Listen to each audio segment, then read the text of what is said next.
Samsung மொபைல்ல எப்படி வந்து டேட்டா சேவர் வந்து ஆன் பண்றது அப்படிங்கறத வந்து பார்க்க போறோம். இந்த ஒரு டேட்டா சேவர் நம்ம வந்து ஆன் பண்றது மூலியமாக மொபைல்ல வந்து டேட்டா வந்து ட்ரைன் ஆகக்கூடிய அந்த ஒரு ப்ராப்ளம் பார்த்தீங்கன்னா நமக்கு வந்து சால்வ் ஆகும். அதனால இதை எப்படி ஆன் பண்றது அப்படிங்கறத டீடைல்டா வந்து பார்க்கலாம்.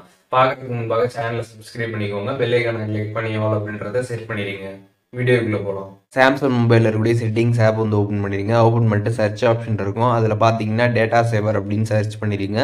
ஒன்ஸ் நீங்கள் சர்ச் பண்ணதுமே பார்த்தீங்கன்னா அந்த ஆப்ஷன் வந்துடும். அதை கிளிக் பண்ணிடுங்க. அதை நீங்கள் கிளிக் பண்ணதுமே டேட்டா சேவர்னு வந்து கொடுத்துருப்பாங்க.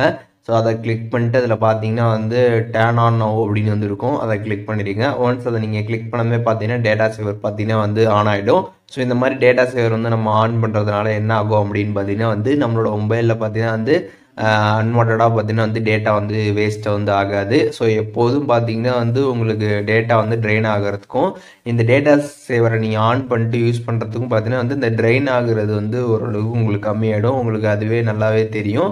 ஸோ நமக்கு வந்து நல்லா ஆப்டிமைஸ் பண்ணி வந்து கொடுக்கும். டேட்டாவை பார்த்தீங்கன்னா வந்து ரொம்ப ட்ரெயின் ஆக விடாமல் ப்ராப்பராக பார்த்தீங்கன்னா வந்து யூஸ் பண்ண வந்து வைக்கும். இந்த டேட்டா சேவரை நம்ம வந்து ஆன் பண்ணுறது மூலியமாக சாம்சங் மொபைலில் எப்படி வந்து டேட்டா சேவர் வந்து ஆன் பண்ணுறது அப்படிங்கிறத டீட்டெயிலாக தெரிஞ்சிருப்பீங்கன்னு நினைக்கிறேன். வீடியோ யூஸ்ஃபுல்லாக இருந்துச்சுன்னா லைக் பண்ணிடுங்க. எது டவுட் இருந்துச்சுன்னா கண்டிப்பாக கமெண்ட்ஸில் மென்ஷன் பண்ணுங்கள்.